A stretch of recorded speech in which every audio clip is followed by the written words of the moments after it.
এ বদনাথ, আমরা যে মানে গ্যাস ছাড়ি পা দিয়ে আর কি, এ পাদলে একটা রচনা ক দেখি পারিস কিনা। পাকস্থলীতে লুকিয়ে থাকা বায়ু বা বাতাস বিশেষ প্রক্রিয়ায় পায়ের পথে নির্গত হওয়াকে পাদ বলে। পাদ হচ্ছে মানব জাতির অতীব জরুরি একটা পন্থা। পৃথিবীর ইতিহাসে আজ পর্যন্ত কোন বাপের বেটা বা বেটি নাই যে তাই পা দেনি। পাদ সবাই মারে। যুক্তরাষ্ট্রের প্রেসিডেন্ট থেকে শুরু করে রানী এলিজাবেথ, বিখ্যাত নায়িকা শাহরুখ খান, সালমান খান, টম ক্রুজ থেকে শুরু করে সোগলি, অ্যাঞ্জেলিনা জোলি, কি কমো সোগলি পাদ দেয়। বিশেষজ্ঞদের মতে পাদ চার প্রকার। এক নম্বর হচ্ছে ঠাস পাদ, আর হচ্ছে ফুস পাদ, আর হচ্ছে কুইয়া পাদ, আর ঝোল পাদ। এক নম্বর ঠাস পাদ হচ্ছে মানুষের আবেগ নিয়ে খেলা করে, ওটা হচ্ছে ঠাস পাদ। এল্লা পাদ সাধারণত হরেক রকমের মন মাতানো সুরের সাথে নিজেদের আগমন ঘটায়। শব্দ দূষণের অভিযোগ পাওয়া গেলেও এই পাদ বেশিরভাগই বিনোদন দেয়।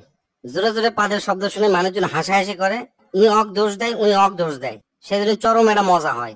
দুই নম্বর হচ্ছে ফুসপাদ।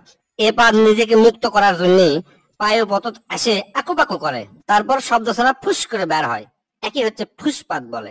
এল্লা পাদের কোনো সাধারণত অস্তিত্ব নাই, গন্ধ শুনলে এল্লা হচ্ছে অস্তিত্ব খুঁজে বের করা লাগে। এল্লা পাদও পরিবেশ দূষণ করে থাকে। তিন নম্বর হচ্ছে কুইয়া পাদ। এই পাদের অপর নাম হচ্ছে চোরা পাদ। মেলাক্ষণ সময় পায়খানা আটকে থাকার পর যে পাদ বের হয় ও কি কয় হচ্ছে যে কুইয়া পাদ। হিরোশিমার থেকেও বেশি ভয়ঙ্কর এই পাদ। মানুষের ভিড়ের মধ্যে যদি এই পাদ বের হয় আর যদি বুঝতে পারে কে মারছে, তাহলে মনে করেন যে ওই লোকের সেই খবর হয়ে যাবে। আর এই পাদ যদি কড়াইত ভাজা হয় তাহলে মোটামুটি কেজি খানিক গু বাড়াবে। এক কথায় পায়খানার পরিবর্তে এই পাদ মারা হয়, মারলে মিচ্ছানা বেশিক্ষণ টিকে থাকা যায়। চার নাম্বার এবং শেষ হচ্ছে ঝোল পাদ। সাধারণত মানুষের ডায়রিয়া বা পাতলা পায়খানা হলে এই পাদ হয়। চলাফেরা করার সময় পাদ দেওয়া মিচ্ছানা ঝুঁকিপূর্ণ। মিচ্ছানা নয়, ভালোই ঝুঁকিপূর্ণ।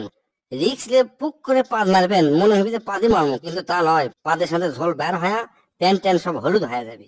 এই পাদের শব্দ সাধারণত ফ্যার ফ্যার ভ্যার ভ্যার। এক কথায় মানব জীবনে পাদের গুরুত্ব অপরিসীম। পাদ যদি মানুষ না দিবার পারল নি, তাহলে মানুষের পেটের মধ্যে মিথেন গ্যাস জমা হয়ে গেল নি, এক সময় মানুষ মহাশূন্যে উড়ে চলে গেল হয়নি। এই পাদের আর একটা সমস্যা আছে, সেটা হচ্ছে কি পাদ মারলেও বোঝা যায় না যে এর সাথে ঝোল বাড়ালো কিনা। মানুষকে আবার জিজ্ঞেস করা লাগে, আচ্ছা ভাই পাদের কি ঝোল হয়? তাই যদি কয় হ্যাঁ ঝোল হয়, তখন তাই মনে করবি আমি মনে হয় হাগিয়ে ফেলে দিছি। আবার মনে করেন যে হাঁটতে হাঁটতে চিন্তা করছেন যে পেছন দিকে ঠান্ডা লাগিচ্ছে বা প্যান্টটা ভিজে গেছে, তখন মনে করবেন যে পাদের থেকে ঝোল বাড়াছে।